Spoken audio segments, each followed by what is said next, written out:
Pai do Senhor para os irmãos. Hoje é domingo, dia da escola dominical, né? O dia que a igreja Assembleia de Deus se reúne para buscar do Senhor seu conhecimento e adorar, né? O domingo é dia do Senhor, né? Domingo é dia da igreja, domingo é dia do crente se reunir, né?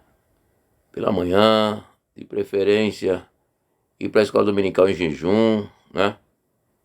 Para buscar graça e pedir ao Senhor que nos fortaleça no domingo, né? Hoje nós vamos estudar a 13ª lição da Escola Bíblica Dominical. E se Deus quiser, na próxima semana já daremos início a mais uma revista da Escola Dominical. Eu peço aos irmãos que, ao verem o vídeo, assista até o final, irmão. Não assista só a metade, não. Assista até o final. E não precisa dizer que gostou, não. Tem que ser sincero. Ah, irmão, eu não concordei com isso. Estamos em um grupo só crente e só da mesma igreja. Então, irmão, não concordei com isso. Não concordei. Não, estamos fazendo escola dominical, certo? Nós não somos bacharel, e mesmo bacharel, ele erra, tá bom? Então, não é só elogiar, falar amém, glória a Deus. Não, irmão, não. Porque a gente sabe que muitas pessoas não gostam do que a gente fala, não concordam. Então diga, irmão, faltou isso, irmão, faltou aquilo. Temos que ser honestos, não temos que dizer que gostamos só porque para confortar o coração daquela pessoa ou confortar o ego. Não, crente não tem ego para começar. Então seja honesto. Irmão, a escola dominical ficou muito ruim. Irmão, a escola dominical ficou a desejar.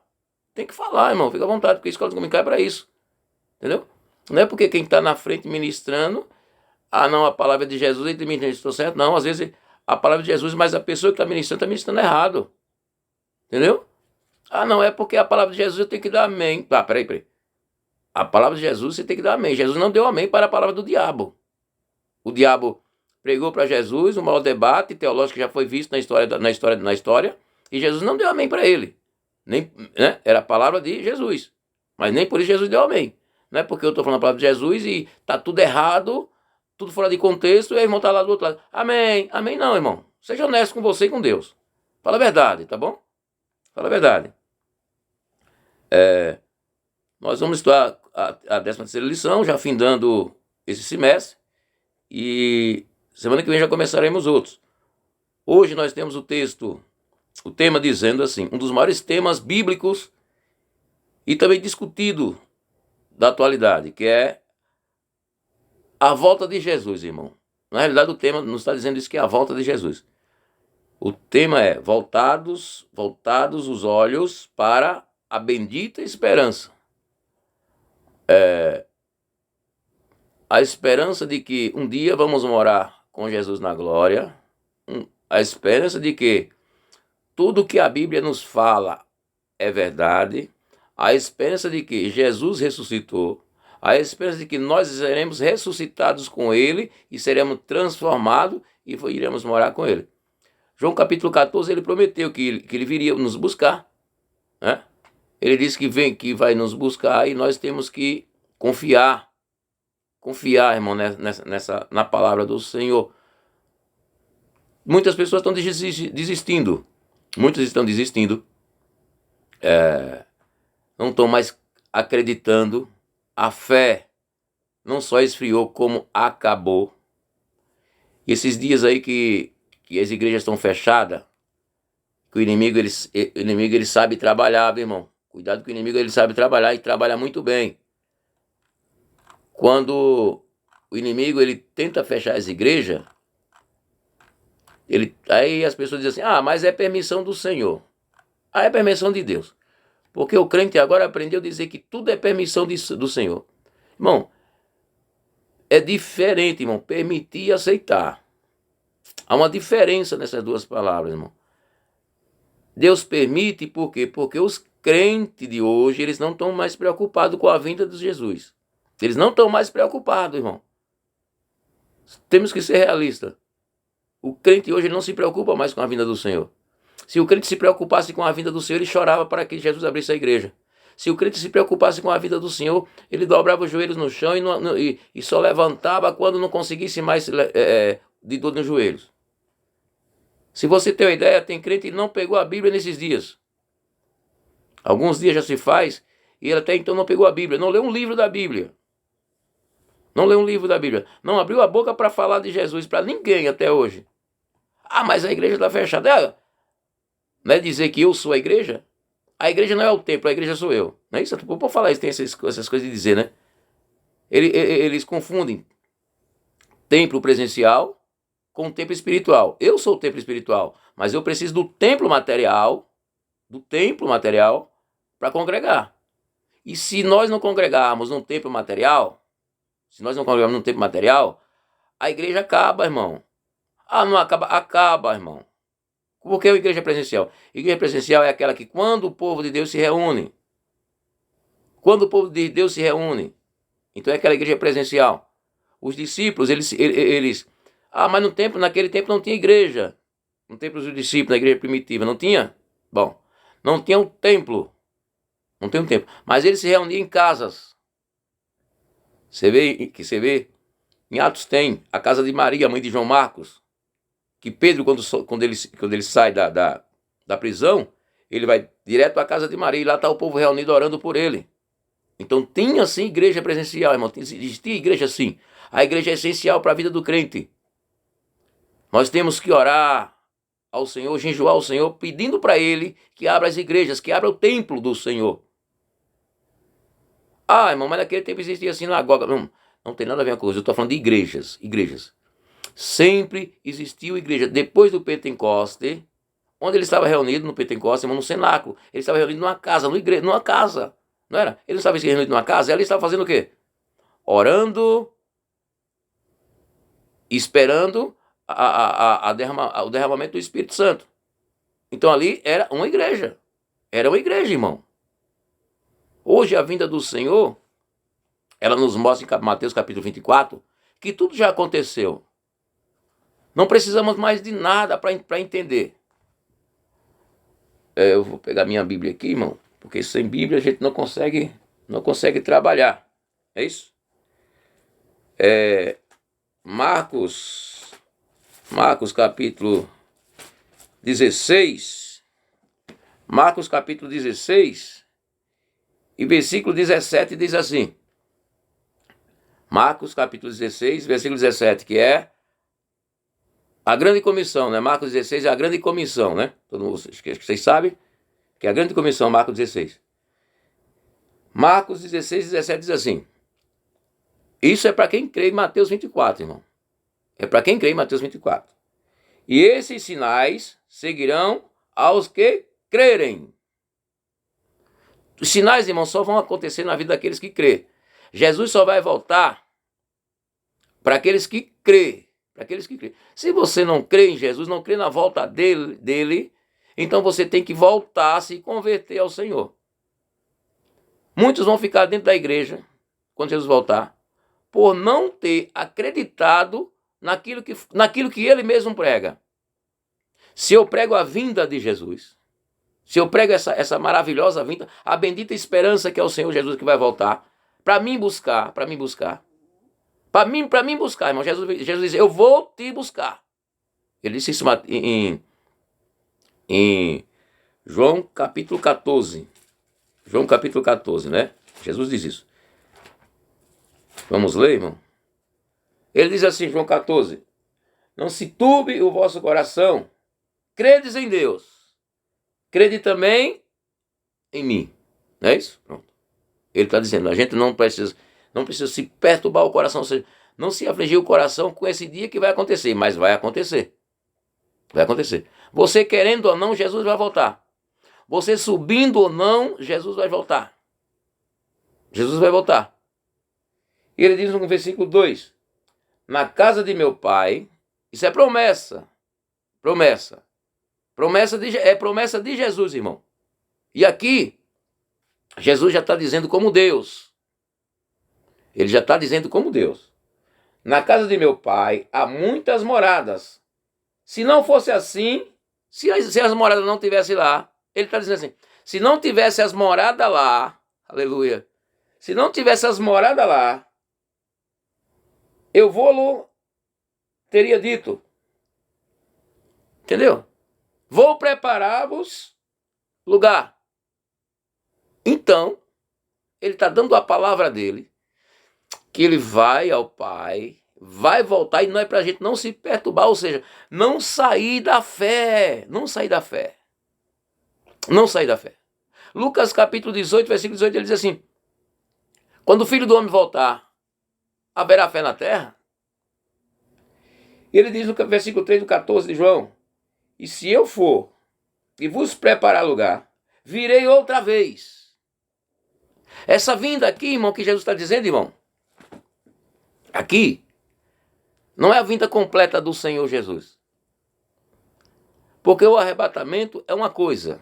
O arrebatamento da igreja é uma coisa. E a volta de Jesus é outra. Não podemos complicar, não podemos confundir. A volta de Jesus é uma coisa. O arrebatamento da igreja é outro. Quando Jesus voltar, ele vai vir completo, ele vai vir com a igreja. Mas no arrebatamento da igreja, primeiro ele vai vir nas nuvens. Jesus não pisa na terra quando ele volta, quando ele vem buscar a igreja. Então a diferença entre o arrebatamento e a volta de Jesus. Não é isso? Jesus vai voltar, nós vamos encontrar com ele nas nuvens. Nós vamos encontrar Jesus nas nuvens. Então ele não vai voltar nesse momento, ele vai voltar depois para julgar o povo. Aí a igreja já vem com ele. A igreja vai vir com Jesus. Então há uma diferença entre arrebatamento e a volta do Senhor. A volta do Senhor, nós já vamos vir com ele, irmão. E no arrebatamento ele vai levar a igreja e nós vamos encontrar com ele nos ares. Irmão, essa revista do nosso pastor, já temos 12 minutos 12 minutos, irmão. O tempo passa muito rápido e o texto é muito rico. Eu vou só falar o nome do nosso comentarista da lição, porque a lição fecha hoje e nós temos por obrigação de falar quem é o comentarista. O nosso comentarista dessa lição é o nosso pastor Ezequias Soares. Ele é o líder da Assembleia de Deus em Jundiaí. Ele é presidente do Conselho de Doutrina da CGADB, presidente da Comissão de Apologética da CGADB. É graduado em Hebraico pela Universidade de São Paulo, mestre em Ciências da Religião pela Universidade Mackenzie. É também autor de diversos livros, entre eles Manual da Apologética Cristã, Heresias e Modernismo e A Razão da Nossa Fé, todos publicados pela CPAD. Além desses, ele também foi o escritor do livro da Declaração de Fé das Assembleias de Deus, Ezequias Soares. Amém? E a primeira lição que nós estudamos foi, vou falar todos os textos para que os irmãos venham memorizar. A primeira lição, nos tempos difíceis que nós passamos, foi a pessoa do Espírito Santo. A segunda foi a atuação do Espírito Santo no plano da redenção. A terceira lição foi o batismo no Espírito Santo, que tanto faz no Espírito Santo como com no Espírito Santo, não há diferença. Quarta lição foi a atualidade dos dons espirituais. A quinta lição, fruto do Espírito e o eu crucificado. Lição 6, santificação, comprometidos com a ética do Espírito. Lição 7, cultuando a Deus com liberdade e reverência. Lição 8, comprometidos com a palavra de Deus. Lição 9, vivendo o fervor espiritual. Lição 10. O Senhor Jesus cura hoje. Lição 11. Compromissos com a evangelização. Lição 12. A urgência do discipulado. E por último, a lição de hoje. Voltados os olhos para a bendita esperança. Se nós guardarmos essa revista que estudamos nesse semestre, começando com uma pessoa do Espírito Santo e terminando com voltados os olhos para a bendita esperança, guardamos esse ensinamento no nosso coração, automaticamente, nós aguardamos a Jesus. Agora, se nós estudamos essa lição, não guardamos essas lições no nosso coração, não mudou em nada a nossa vida. Perdemos mais um semestre. As pessoas querem colocar algumas palavras nas nossas bocas, né? E querer mudar a história, mudar a história da igreja, mudar a história do povo, como se comporta. E a igreja continua a mesma, viu, irmão? O que era pecado antes era pecado hoje. Quem não ia para o céu ontem não vai hoje, nem vai amanhã. Eu vou ler aqui a leitura bíblica em classe, se encontra em Atos capítulo 1, versículo 16, que diz assim: aqueles, pois, que se haviam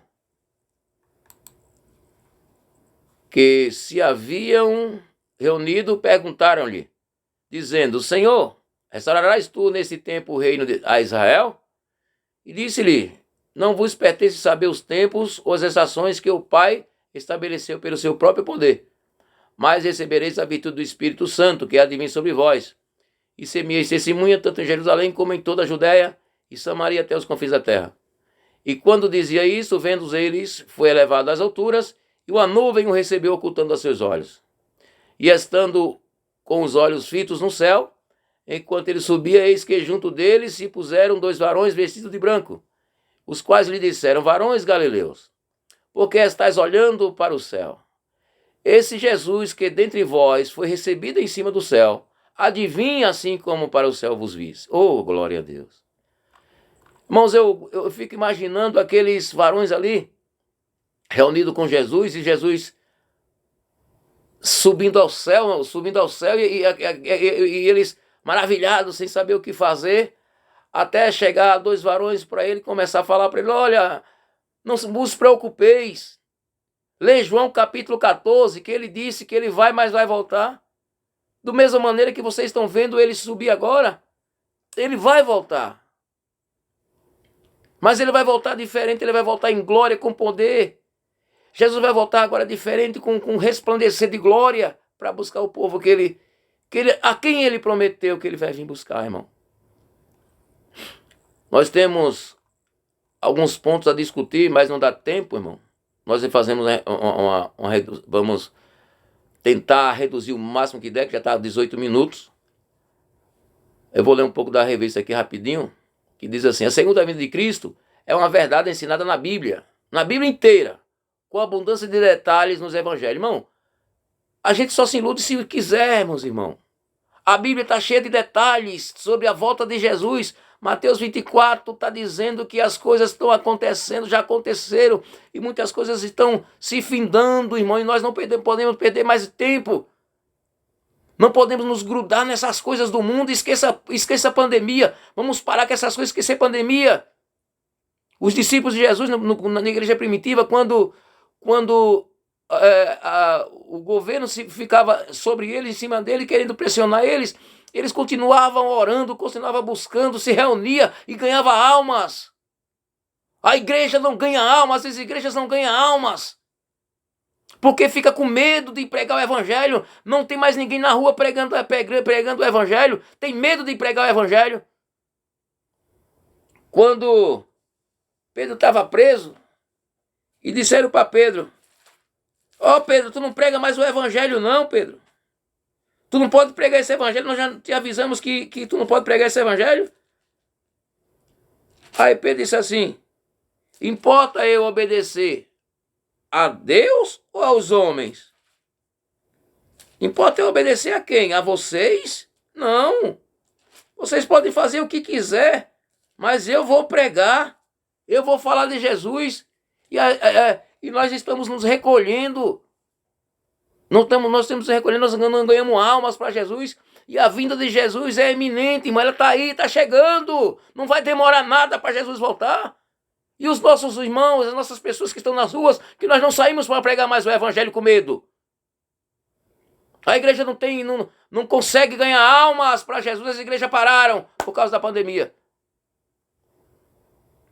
E a Bíblia aqui está dizendo, a revista, que a segunda vinda de Cristo é uma verdade ensinada na Bíblia. Então, se ensina na Bíblia, nós temos que falar de Jesus para todo mundo. Há diversas interpretações sobre o tema que fogem ao escopo. Isso aqui eu não quero nem ler, porque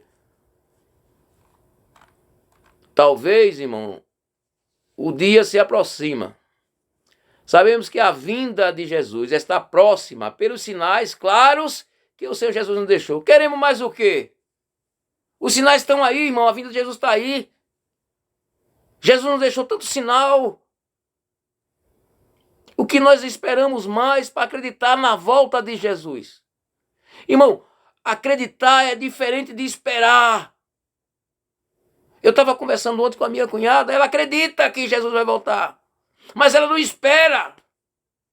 Ela não espera. Você está esperando a volta de Jesus? Ou você só crê que ele vai voltar? Porque você pode crer que Jesus vai voltar, mas não pode ir com ele. Agora, se você estiver esperando, se você estiver aguardando essa volta de Jesus, aí você vai morar com ele. Irmãos, a revista é muito curta, não dá para uma resumida, mas a Bíblia diz que nós temos que vigiar. Vigiarmos. Temos que vigiar, porque senão muitos vai ficar, irmão. O tempo é resumido, porque é como se a escola dominical hoje é como se fosse uma pregação e nós não podemos fazer mais do que isso. Mas leia a revista, leia a revista, leia os capítulos, os versículos que estão pedindo e espere. Não só acredite, não, espere. Essa é a esperança, a bendita esperança. Espere no Senhor, mas com os olhos voltados para o céu, irmão. Não só acredite que Jesus vai voltar, não só acredite, não. Espere que ele vai voltar, aguarde que ele vai voltar. Aguarde que ele vai voltar. Tenha fé que ele vai voltar. Fique igual os discípulos, aguardando, mas pregando o evangelho. Não podemos ficar presos dentro de uma casa. Não podemos ficar presos dentro de uma casa. Não podemos ficar presos dentro do WhatsApp. Temos que ir para a rua. Almas estão sendo perdidas. Eu estava no hospital ontem e eu estava vendo a situação das pessoas que estão lá. Precisa de crente nas portas da igreja. Precisa de crente na rua. E não está vendo, então não está tendo crente nas ruas. Não tem. Nós estamos de mão presas. O inimigo amarrou nossas mãos. Que Deus nos ajude e nos guarde e nos livre. E não tenha medo dessa pandemia, não. Se você espera em Jesus, se você está com os olhos voltados para a bendita esperança, não se preocupe com isso, não. Jesus vai voltar para buscar você. Eu agradeço ao meu pastor pela bondade de me permitir entrar, falar com vocês. Eu agradeço a ele, agradeço a Jesus e a todos os irmãos que forem ver esse vídeo. Ore por mim, irmão. Mas ore para que Jesus abra a igreja. Ore para que Jesus abra a igreja, senão muitos vão desfalecer, irmão. Muitos vão perder a fé e vai perder a grande esperança, a bendita esperança do Senhor. Que Deus nos abençoe.